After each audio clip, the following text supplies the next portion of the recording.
வெளில போய் விளையாடுறான்னா வீட்டுக்குள்ளே வாடா. நான் போக மாட்டேன். வெளில போனா வெயில் அடிக்குது. ஏற்கனவே முதுகுலாம் தீங்கி போச்சு. என்னால போக முடியாதுப்பா. என்ன சுத்திக்கிட்டே இருக்கேன். நில்ல. அட நில்லுடல. வாய் போச்சுடா.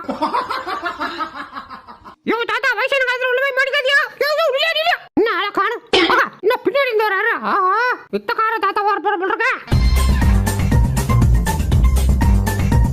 அடுத்த ஃபன்னை பார்க்கறதுக்கு முன்னாடி நம்ம சேனலை சப்ஸ்கிரைப் பண்ணிக்கம்பா. அப்படியே பக்கத்தில் இருக்கிற பெல் பட்டனை கிளிக் பண்ணி அதில் ஆல்ன்ற பட்டனை அமைக்க வச்சுக்கோங்க. அப்போதான் நம்ம போகிற அடுத்த வீடியோ உங்களை தேடி விடையிடும். மறந்தாம வீடியோக்கு ஒரு லைக்கை போட்டுருங்கப்பா. வாங்க வீடியோக்குள்ள போகலாம். டே இந்திரா அதை சாப்பிடு, சூப்பராக இருக்கும். என்னது இது கோய் கோயினுக்குது. சி எனக்கு வேணாம். அக்கா மக்க டேய் ஓடாதடா நில்றா. நீ எங்க போனாலும் வாஞ்சாவும் என் கையில் தான்டா. ஓட்டுக்குள்ள பூந்தா விட்டுருங்கண்ணா. அச்சு இன்னும் ஒரு ஊரே இருக்கீங்க. ஓடுற